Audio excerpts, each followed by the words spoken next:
The Benjamin Dixon Show is only possible with listener support.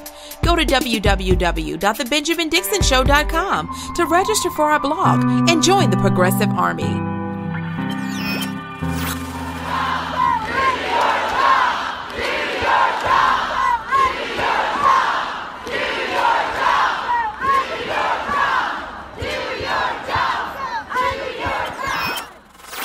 Off camera here to show you with this massive crowd that has come together in Charleston, West Virginia. We've been on the ground now for over a week. Certainly have seen an impressive turnout, but it does not compare to what we're seeing today. A large amount of state employees and, of course, teachers who have come here to Charleston to have their voices heard. Today is the 9th day of the strike, of the teacher strike in West Virginia.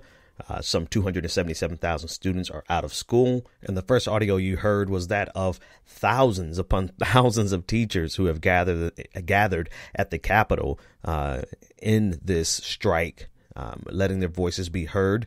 And you also heard the voice of Paulo Sandoval of CNN. He's a CNN correspondent covering it in the state of West Virginia. Not much coverage going on in your political circles, MSNBC.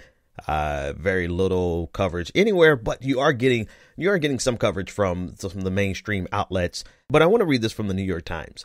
Quote, the statewide strike began nearly 2 weeks ago in protest of a plan to give teachers a 2% raise this July and 1% in each of the next 2 years.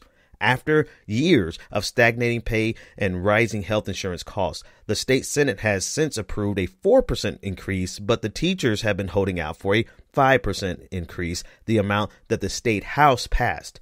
The New York Times continued, teachers in the state earn an average of about $46,000 a year. That's $13,000 less than the national average. In only 3 states do teachers earn less: Mississippi, South Dakota, and Oklahoma. And then this is the kicker. In the last week, 40,000 people have joined a Facebook group calling for a walkout of Oklahoma teachers. As a professional degreed teacher working 2 jobs, I qualified for WIC and food stamps, and we collected on the WIC. So that's how low teacher pay is here. You know, there were a lot of times where we had to choose between groceries and, health coverage for my family. So this isn't just an issue of a bunch of people squabbling over a little bit of insurance benefits or a little bit of pay. We are really in a bad place here. This clip from CNN reminded me of a tweet from my friend on Twitter, Chuck Modi. He's a journalist, and he took a quote from an interview on Democracy Now! From a teacher. And this is what the teacher said, quote, I don't think that I know a teacher that does not work a second job at all. Like every teacher I know has at least 2 jobs. Some have 3. And I know one teacher who has 6 jobs. This is madness, especially for a job as difficult as being a teacher. The biggest root issue of everything is our insurance. Our state government has not been funding it adequately for years. And so every year there are new cuts. There's public hearings every November, and they basically tell you how much worse the insurance is going to get. This year they proposed moving to something called total family income, and so basing our premiums on the income of everyone in our families. And there's a lot of teachers who, both of them, work in the school system, and they were going to see their premiums double too. And people have just had enough, and they've decided they're not listening to us when we try to lobby, when we try to call, and so we've got to do something big. We've got to walk out to get them to listen. I mean, I can testify to this as well. I never would forget sitting in a meeting in Jacksonville, telling teachers about, they were telling us about our insurance plans. And I looked at the amount that it was going to cost me every 2 weeks. And I realized that if I take this insurance, then I'm not going to take any money home. I would literally be working for insurance. This is the reality of what it is to be a teacher. And in this country, people feel, our politicians feel as though teaching is not a worthwhile endeavor, and that it should be a working class job, because this is not something that that's controlled by the market, even though they would love for the opportunity for teaching to be controlled by the market. It's dictated by our politicians, and they are the ones who are making sure that teachers make nothing, or teachers are having to work 2 or 3 jobs just to survive. And the cost of insurance is so high that they're literally working just for insurance. And so kudos to the people of West Virginia, to the teachers of West Virginia, who've said that they've had enough and they're not going to take it anymore. And let me say this, yes, I was a teacher and I absolutely loved educating, but I absolutely hated the amount of red tape that was required to get such a little pay. I mean, they make you go through so many hurdles, particularly in Florida. I had to go through so many hurdles just to get I think I started off at $33,000 a year.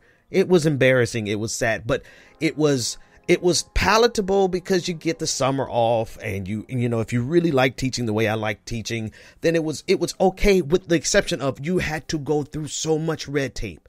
They make it so difficult to be a teacher. They make you, and I really sat there at the end of my decision matrix, and I said, Ben, for twice the pay, I can get half the red tape in corporate America. That's literally what I said to myself. I said, self, I can work a lot less and make a lot more if I just go to corporate America. And that's what I did. I left the classroom. And if you think about it, if every teacher did what I did, who's going to teach? I felt a little guilt about it because I felt the responsibility to my students. I felt the responsibility to be able to, because I'm a good teacher, which is what you kind of experience in this podcast. I felt bad because I took my skills out of the classroom to go make more money. But more importantly than the money, I took my skills out of the classroom because of the level of difficulty that they made it for me to just be able to get in front of a class and teach them. I can't stress this enough. Let me help you understand this. Teaching is one of the most difficult jobs in the world. Not only because of how difficult they make it for you to teach with all the trainings, constant training, constant testing that you have to make, constant meetings that you have to go to before school, after school. You have to grade papers at night while you watch Jeopardy because you don't have time to grade during the day, even though you have a planning hour, but your planning hour is taken up by you have to, give some extra help to a student. Your entire life is completely sucked into the world of teaching, and you're not even getting paid the kind of money you would get paid to work half as hard in corporate America. That's my personal testimony about being a teacher, which is why I need you to go to patreon.com to keep me out of the classroom. But let's listen to this report from Chris Hayes. A lot of people, there was an article that came out from fair.org that criticized, and rightfully so, the lack of coverage, particularly from MSNBC, the ostensible left-leaning organization, media outlet, giving it no coverage. And then that night, this is how independent media can hold mainstream media accountable. That night, this is what Christopher Hayes had to say. This was March 2nd. There is something absolutely wild happening right now in West Virginia. That scene you just saw is from the Capitol building in Charleston, where teachers, now on their 7th day of a wildcat unauthorized strike. And all this is happening in one of the most conservative states in the union. Remember, this is the heart of coal country. This is where we held a town hall to talk to voters in Trump country. This is where the Democratic governor announced he was switching to the Republican Party with Donald Trump by his side. And this is the place where 20,000 teachers from every single last one of the 55 counties in the state are engaged in a week-long grassroots strike over their salaries and, crucially, rising insurance premiums. Full transparency, I like Chris Hayes, even though he does his best to walk the fine line between being an establishment, mainstream media, and keeping some leftist bona fide, some leftist credibility. I like him. I've liked him since Up with Chris Hayes. It was a really smart, wonky kind of intelligent conversation on the weekend that you just weren't getting anywhere. But he gave a whole whopping 2 minutes, 3 minutes, I think, to the West Virginia union strike. And that's pretty much it. That's all you've seen on MSNBC. Joy-Ann Reid tweeted out a statement and an insult at the same time.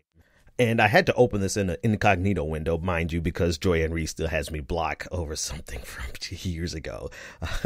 Petty much. Anyway, she said, meanwhile, teachers in West Virginia are on strike for better pay and health care. If they start voting for politicians who actually support those things, look out GOP. I mean, come on, just support just support the strike. All right. No low key shade.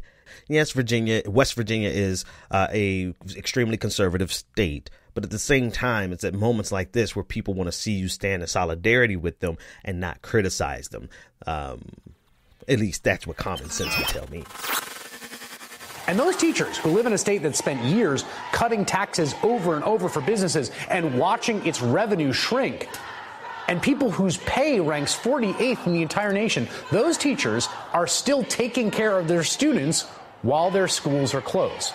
They have pooled their own money to host free lunches and hand out bags of food, making sure the 67% of West Virginia kids who qualify for free or reduced price meals at school are still getting fed.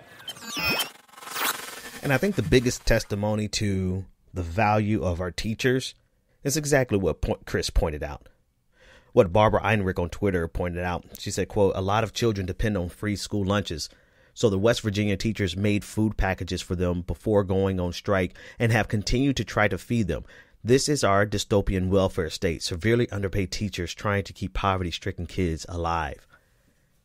This is the grim reality of what's going on around us.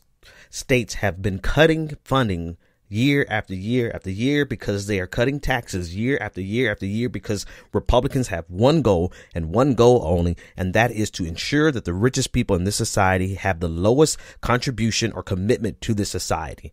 The people who take and extract the most wealth from this economy have the smallest contribution to it or the least responsibility to it.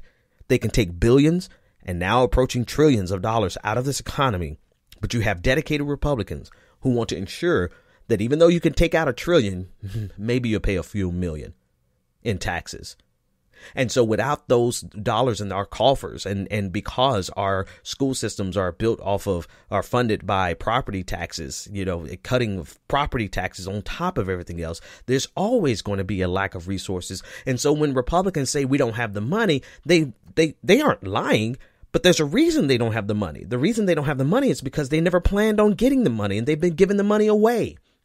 It's the same exact problem they're going to be doing and using as an excuse to attack Medicaid, Medicare, and Social Security on the federal level. The same exact thing. They create a deficit problem or they create a budget problem, and the people who have to pay are the most marginalized people. The people who work the hardest hours for the fewest dollars. If you compare the workload of a teacher to a politician, I mean, oh my God, there is no comparison. And yet politicians take home, on a state level, they might take home an average of $30,000 a year, but they work maybe 5-6 weeks. Come on. The disparity is staggering.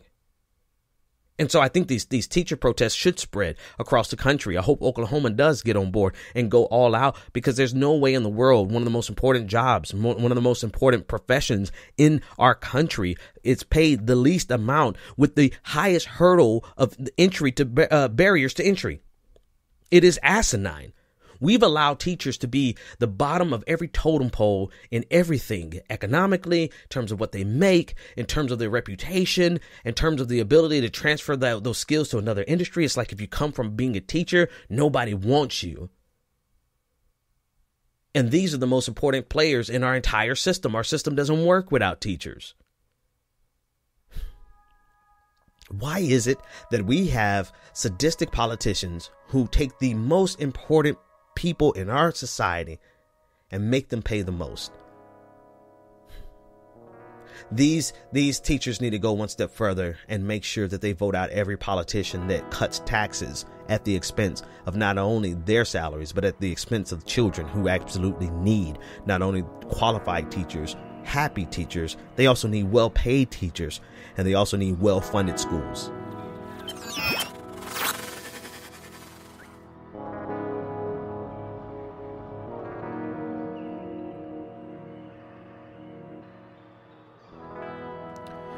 And exciting news, as I'm recording this podcast, Governor Jim Justice, who is now a Republican, he was a Democrat, but changed over for Donald Trump. But anyway, that's not important. What's important is his tweet. He said, quote, at 9:57 on March 6th this morning, he said, quote, "We have reached a deal. I stood rock solid on the 5% teacher pay raise and delivered. Not only this, but my staff and I made additional cuts, which will give all state employees 5% as well. All the focus should have been on fairness and getting the kids back in school." Congratulate. Oh, politicians love taking credit. I love the first tweet underneath it. Thomas Wayne said, "You delivered. If it wasn't for the strength and courage of our educators, they wouldn't see a dime. You delivered nothing. Unions delivered. Democracy delivered. And democracy will deliver again when we vote your crooked fat cats out. I didn't screen the tweet before I read it.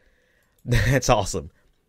I hate when politicians take credit for something that they didn't do. If it was up to him, he would not have given them 5%. But still, a celebration for all of those teachers, all those amazing people in West Virginia who took a risk, because West Virginia is a right to work state. They took a risk because this was a wildcat, unauthorized union strike that wasn't authorized. I mean, they took a huge risk and they won. And I don't think they should stop there. I think that they should fight. I mean, congratulations. Yes. But man, if only we could fight to change the entire paradigm of being a teacher in the United States. I know that's asking too much. I know a lot of these teachers are tired. They're ready to just get back to work and teach their classrooms. And maybe that's where we come in. Maybe that's where we jump in, because they can't carry the burden by themselves.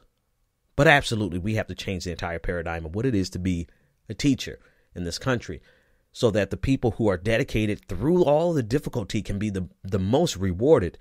And so that, people like me who, abandoned ship because I couldn't hang, maybe you wouldn't lose so many good teachers if we would treat them better. But all the love and respect and to the teachers who stick it out. If you're a teacher listening to me, let me tell you, thank you. Thank you for being dedicated when you don't really get paid a lot. Thank you for being dedicated when you absolutely are overworked. When the red tape is asinine, the barriers to entry are ludicrous, and you could make so much more if you took your skill set to corporate America. Thank you. Because we need you.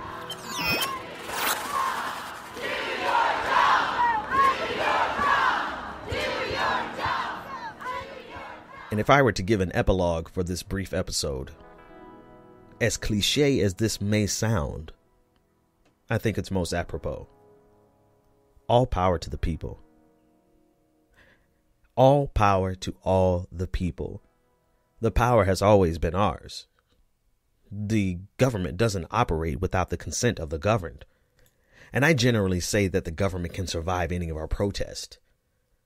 But the sheer magnitude of our numbers would bring this government to its knees in terms of what we're demanding. And no, we're not unified enough to demand something, a single issue item like 5%, a 5% raise for teachers. And that's the strength behind that movement. They had one singular goal. And so we may not have that organized strength, but still, let this motivate us. All power to all the people. This government does not operate without our consent. And once we are tired of how it operates, and we organize and we find enough people to stand in solidarity with us, and we organize and we take to the streets, they will absolutely not be able to crush our protest, our strikes, our demands. They won't be able to resist, not when millions of people fill the streets. But what are we asking for? I'm not knocking the Women's March, but when that many people show up, you should be asking for something specific. If it's possible, it may not be possible. In some cases, they may have been too at odds with each other to have any singular demand. But man, oh man, sister, oh sister, non-conforming, gender-conforming individual to non-gender conforming individual. If I'm trying my best to be all-inclusive, but wow, what if that many people showed up for a consistent period of time, demanding something very specific? Medicare for all. Free higher education. Universal basic income. I mean, wow, we can only dream. But once we get done dreaming and we realize that all power belongs to the people, we should get up and organize and make that happen. And we could begin March 24th. Don't think I forgot about my kids in Parkland. I love them so much. We could begin with the march on March 24th, the March for Our Lives. and we are demanding change across this nation in our gun laws and gun control. That's first and foremost. That's the next stop. Fresh off the train to West Virginia should be a train to the city near you where they're having the March for Our Lives. Because like I said, the power is ours. And it's time for us to take it in our hands and do something with it. See you tomorrow. The Benjamin Dixon Show is only possible with listener support. Go to www.thebenjamindixonshow.com to register for our blog and join the Progressive Army.